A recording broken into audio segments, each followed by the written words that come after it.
Hello friends, welcome once again to our YouTube channel. आज हम thalassemia के बारे में पढ़ेंगे। थैलीसीमिया बेसिकली एक आनुवांशिक व्याधि है जो कि पेरेंट्स के द्वारा बच्चों में आती है और इसमें हीमोग्लोबिन का जो प्रोडक्शन होता है वह कम होता है। इसकी जो सिम्टम्स है वह नहीं के बराबर से लेकर बहुत ज़्यादा सीरियस कंडीशन भी हो सकती है। इस बीमारी के अंदर जो डीएनए हीमोग्लोबिन का निर्माण करता है उसके अंदर म्यूटेशन होने की वजह से यह व्याधि उत्पन्न होती है और यह व्याधि जो विकृत माता पिता है उससे संतान में आती है। हीमोग्लोबिन जो मॉलिक्यूल्स हैं मेनली इसके अंदर अफेक्टेड होते हैं। हीमोग्लोबिन मॉलिक्यूल के अंदर 2 अल्फा और 2 बीटा चेन होता है। यदि अल्फा चेन को बनाने वाले जीन के अंदर दिक्कत होती है तो उससे उत्पन्न होने वाला बीमारी को अल्फा थैलीसीमिया, और यदि बीटा चेन को बनाने वाले जीन में दिक्कत होती है तो उससे उत्पन्न होने वाले बीमारी को बीटा थैलीसीमिया कहते हैं।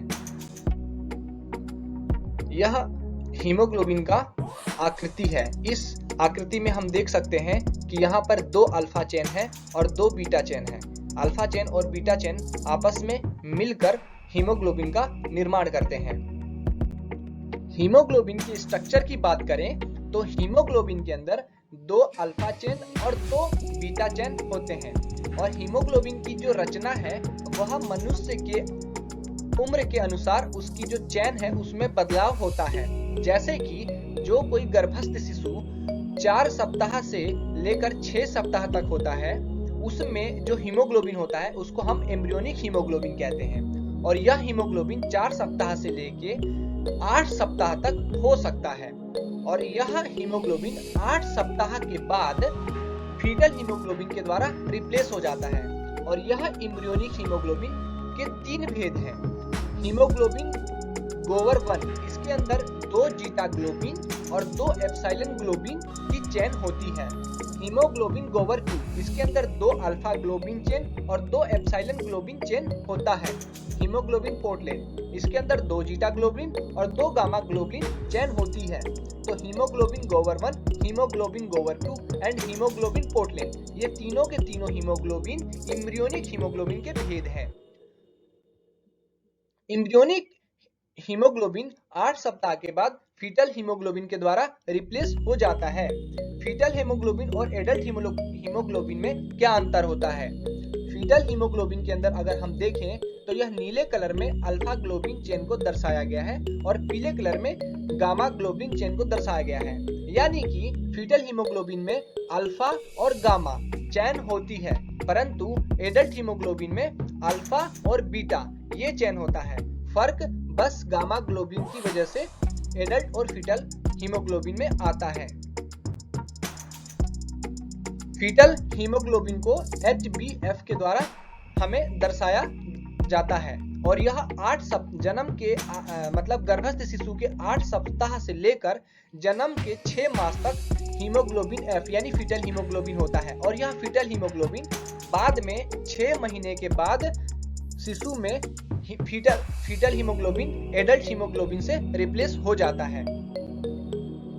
एडल्ट हीमोग्लोबिन बेसिकली 2 तरीके का होता है, HbA और HbA2। HbA मुख्यतः 96 से 97% हीमोग्लोबिन का भाग होता है जिसमें 2 अल्फा और 2 बीटा चेन होती है, परंतु HbA2 के अंदर 2 अल्फा चेन और 2 डेल्टा ग्लोबिन चेन होती है। तो 2 अल्फा और 2 बीटा हीमोग्लोबिन A में और हीमोग्लोबिन A2 के अंदर 2 अल्फा और 2 डेल्टा चेन होती है। पैथोफिजियोलॉजी, थैलीसीमिया के जो भेद हैं वह उनके जो चेन है उनमें से कौन सा चेन अफेक्टेड हुआ है उसके आधार पर थैलीसीमिया का भेद होता है। यदि अल्फा चेन अफेक्ट हुआ है तो उसको हम अल्फा थैलीसीमिया कहेंगे और यदि बीटा चेन अफेक्ट हुआ है तो उसको हम बीटा थैलीसीमिया कहते हैं। बीटा ग्लोबिन चेन को बनाने के लिए जो जीन होता है वह क्रोमोसोम नंबर 11 पर होता है और अल्फा चेन को बनाने के लिए जो जीन होता है वह 2 जीन होते हैं और वो क्रोमोसोम नंबर 16 पर होते हैं। एक जीन को 2 लोकस के द्वारा दिखाया जाता है। इसलिए जो बीटा ग्लोबिन चेन है उसको बनाने के लिए एक जीन है और वो क्रोमोसोम नंबर 11 पर है, तो एक जीन के लिए 2 लोकस होते हैं। और क्रोमोसोम नंबर 16 पर अल्फा ग्लोबिन को बनाने वाला जीन होता है और ये इनके नंबर जीन की 2 होती हैं और एक जीन की 2 लोकस होती हैं, तो टोटल अल्फा ग्लोबिन के लिए 4 लोकस हो गई और अल्फा ग्लोबिन के लिए 4 लोकस और बीटा ग्लोबिन के लिए 2 लोकस हो गई। यदि पिता अनअफेक्टेड है और करियर है और मदर अनअफेक्टेड करियर है तो उसमें इस प्रकार से चांसेस हैं थैलेसीमिया के बनने के। Alpha thalassaemia. अल्फा थैलेसीमिया का वह पार्ट है जिसमें कि अल्फा चेन के अंदर दिक्कत आती है। अल्फा थैलेसीमिया में मेनली अल्फा ग्लोबिन चेन जो है उसकी प्रोडक्शन डिक्रीज हो जाती है, यानी उसकी जो बनने की गति होती है वह कम हो जाती है, परंतु बीटा चेन जो है वह अपने स्वभाव से बनते रहते हैं। तो अल्फा चेन कम हो जाएगा और बीटा चेन की ज्यादा बन जाएंगे। बीटा चेन ज्यादा होंगे तो उसकी वजह से अनस्टेबल स्ट्रक्चर हो जाएगा और इसकी वजह से अनस्टेबल स्ट्रक्चर होने की वजह से हीमोग्लोबिन जो है वह डीनेचर्ड हो जाएगा, यानी वह हीमोग्लोबिन ठीक से काम नहीं करेगा। अल्फा थैलेसीमिया में यदि चारों के चारों जो लोकस में जो 2 जीन होते हैं जो अल्फा थैलेसीमिया को कोज करते हैं और एक जीन के लिए 2 लोकस होता है, तो यदि मान लीजिए कि ये 2 अल्फा थैलेसीमिया के एक जीन ये हो गया और एक जीन ये हो गया और इस जीन के 2 लोकस, एक लोकस ये और एक लोकस ये, इसी प्रकार से ये जीन है इसका एक लोकस ये और इसका एक ये लोकस ये, तो अल्फा थैलेसीमिया के 2 जीन और 2 जीन के लिए 4 लोकस हो गए। यदि 4 के चारों जो है लोकस पे जो जीन है वो अगर ठीक है तो नॉर्मल होगा ह्यूमन, लेकिन यदि एक या जीन है इसमें एक जीन का ये वाला लोकस अगर अफेक्टेड है और 3 जो है लोकस में ठीक है तो वह साइलेंट होगा, साइलेंट करियर होगा, यानी उसको कोई लक्षण नहीं होगा, परंतु आगे आने वाली जनरेशन में वह इस बीमारी को ट्रांसमिट कर सकता है। यदि अल्फा थैलेसीमिया के केस में यदि 2 लोकस में, जैसे कि ये डायग्राम है, 2 लोकस है इसमें डिफेक्ट है और 2 लोकस जिसमें अल्फा चेन ठीक, अल्फा जो जीन को बनाने वाला जो पार्ट है वो ठीक है और 2 लोकस जो है वहां पर अल्फा ग्लोबिन को बनाने वाला जो चेन है वो ठीक नहीं है।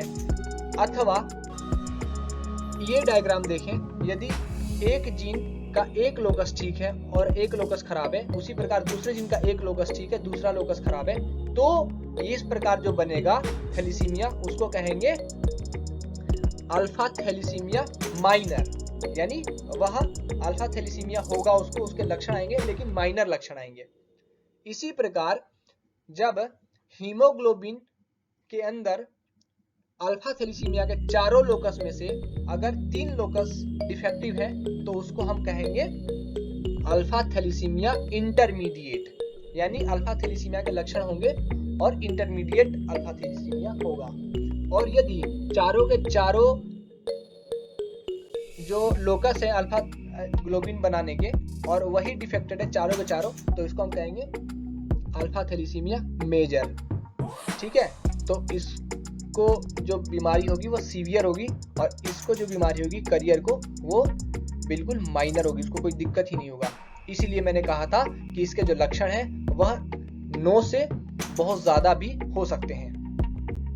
अल्फा थैलेसीमिया के प्रकार, अल्फा थैलेसीमिया में जिसमें कि एक लोकस में डिफेक्ट होगा तो वह कैरियर होगा, उसमें कोई सिम्टम नहीं होगा। यदि 2 लोकस में डिफेक्ट होगा तो अल्फा थैलेसीमिया ट्रेट होगा, यानी अल्फा थैलेसीमिया माइनर होगा, उसमें माइनर एनीमिया होगा। और यदि 3 में दिक्कत होगी लोकस में अल्फा ग्लोबिन के, तो उसको हीमोग्लोबिन H डिजीज होगी, यानी मॉडरेट टू माइल्ड एनीमिया होगा इसमें। और यदि चारों के चारों लोकस में डिफेक्ट है तो उसको हम कहेंगे अल्फा थैलेसीमिया मेजर, और इसमें डेथ हो सकती है इन यूटेरो या जन्म के समय। Beta thalassaemia beta globin chain में डिफेक्ट होने की वजह से होता है, और बीटा ग्लोबिन चेन को बनाने के लिए HBB जीन रिस्पॉन्सिबल होता है, जो कि क्रोमोसोम नंबर 11 पर होता है, और यह beta thalassaemia autosomal recessive disorder होती है। इसके अंदर जो अलील है जीन की, यदि वह पार्शियल फंक्शन होती है तो उसको बीटा पॉजिटिव से दिखाते हैं, और यदि वो कोई फंक्शनिंग नहीं है, अगर फंक्शन सही से नहीं करती, तो उसको हम बीटा 0 से दिखाते हैं। इसकी 3 कैटेगरी हैं। Beta thalassaemia major, beta thalassaemia major यानी कि दोनों अलील उस जीन की में नो फंक्शनिंग प्रोटीन प्रेजेंट है। बीटा थैलेसीमिया इंटरमीडिया में एक पार्शियल फंक्शनल पार्ट और एक नो फंक्शनल पार्ट प्रेजेंट है, या दोनों ही अलील पार्शियल फंक्शन है, तो उसको हम कहेंगे बीटा थैलेसीमिया इंटरमीडिया। और बीटा थैलेसीमिया माइनर, जिसके अंदर की एक अलील जो है वह फंक्शनल है और एक अलील नो फंक्शनल अथवा पार्शियल फंक्शनल है, तब बीटा थैलेसीमिया माइनर बनेगा। तो बीटा थैलेसीमिया के 3 type, beta thalassaemia major, intermedia and minor. Beta thalassaemia का इनहेरिटेंस को इस डायग्राम से हम समझ सकते हैं। यदि पिता कैरियर है और मदर कैरियर है, तो उसमें चांसेस है कि एक शिशु 4 में से अफेक्टेड होगा, और 50% चिल्ड्रन चांसेस हैं कि वह कैरियर होंगे, और एक शिशु 4 में से संभावना है कि वह नॉर्मल होगा। डेल्टा थैलेसीमिया, यदि अल्फा चेन में दिक्कत होगी तो अल्फा थैलेसीमिया होता है, यदि बीटा चेन में दिक्कत होगी तो बीटा थैलेसीमिया होगा। इसी प्रकार यदि डेल्टा चेन में दिक्कत होती है तो इसकी वजह से जो थैलेसीमिया उत्पन्न होगा, इसको हम कहते हैं डेल्टा थैलेसीमिया। थैलेसीमिया के sign and symptom. Most of people जिनको भी थैलेसीमिया होता है, उनको हीमोग्लोबिन कम होने की वजह से बार बार खून चढ़ाया जाता है, जिसकी वजह से उनके शरीर में आयरन का ओवरलोड हो जाता है। तो आयरन ओवरलोड के जो सिम्टम है वो हमें दिखते हैं। हीमोग्लोबिन टूटने की वजह से आरबीसी टूटती हैं, और आरबीसी टूटेंगी तो वह स्प्लीन में जाकर फंस जाएंगी, जिसकी वजह से स्प्लीन का साइज इनलार्ज हो जाएगा, और इनलार्ज स्प्लीन को सर्जिकली निकालना पड़ता है, और सर्जिकली निकालेंगे तो चांसेस हैं कि बच्चे को या जो भी जिसको भी दिक्कत है उसको बार बार इन्फेक्शन हो सकता है, क्योंकि स्प्लीन जो है वह लिम्फोइड ऑर्गन है शरीर का, और यह इन्फेक्शन से बचाने में मदद करता है। थैलेसीमिया के अंदर बोनी डिफॉर्मिटी भी हमें देखने को मिलती है, जिसमें कि बोन मेरो एक्सपेंड होते हैं, जिसकी वजह से जो बोन्स हैं वो वाइडेंड मिलती है हमें। एनलार्ज्ड स्प्लीन, बार बार हीमोग्लोबिन के फंक्शनल नहीं होने से आरबीसी की जो लाइफ स्पैन है वो कम हो जाती है, और वह मर जाती है समय से पहले, जिसकी वजह से वह स्प्लीन के अंदर फंस जाएंगी, और स्प्लीन जो है उसका साइज बड़ा हो जाता है। तो एनलार्ज स्प्लीन हमें देखने को थैलेसीमिया में मिलेगा। हीमोग्लोबिन कम होने की वजह से एनीमिया होता है, जिसकी वजह से बच्चे का शरीर का विकास अच्छे से नहीं होता, इसलिए ग्रोथ रेट स्लो होती है। हीमोग्लोबिन कम होने की वजह से, एनीमिया की होने की वजह से कई बारी कंजेस्टिव हार्ट फेलियर और एबनॉर्मल हार्ट रिदम मिलता है। इसकी परीक्षण किस प्रकार से किया जाता है? कंप्लीट ब्लड काउंट, हीमोग्लोबिन का electrophoresis, high performance liquid chromatography, DNA testing या मेंजर इंडेक्स से इसको हम पता लगाते हैं कि किस व्यक्ति को थैलेसीमिया नामक बीमारी है। हीमोग्लोबिन इलेक्ट्रोफोरेसिस करा सकते हैं। मेंजर इंडेक्स को पीएमसीवी और आरबीसी के रेशियो के द्वारा निकाला जाता है। यदि इनका रेशियो 13 से कम होता है तो थैलेसीमिया की संभावना होती है। यदि 13 से ज्यादा होता है तो आयरन डेफिशिएंसी एनीमिया की संभावना होती है। थैलेसीमिया का उपचार कैसे करते हैं? माइल्ड थैलेसीमिया जिनमें की बहुत ही कम लक्षण है, करियर है, उनको कोई चिकित्सा की आवश्यकता नहीं है। एक बार हमें पता चल गया कि उनको वो करियर है तो उनको कोई आवश्यकता नहीं चिकित्सा की, क्योंकि उनको कोई सिम्टम नहीं होता। यदि जिस थैलेसीमिया के पर्सन को अनीमिया है, उसको अगर हीमोग्लोबिन कम होने की वजह से एनीमिया हो रहा है तो उसको हमें ब्लड ट्रांसफ्यूजन देना चाहिए।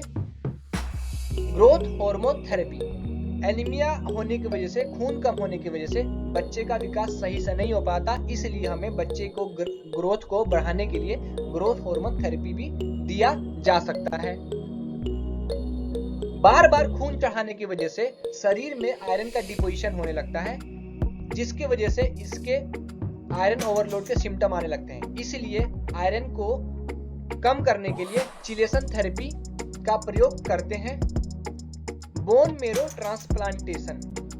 ट्रांसप्लांटेशन भी एक अच्छा विकल्प थैलेसीमिया में होता है, जिसका कि सक्सेस रेट 80 से 90% है।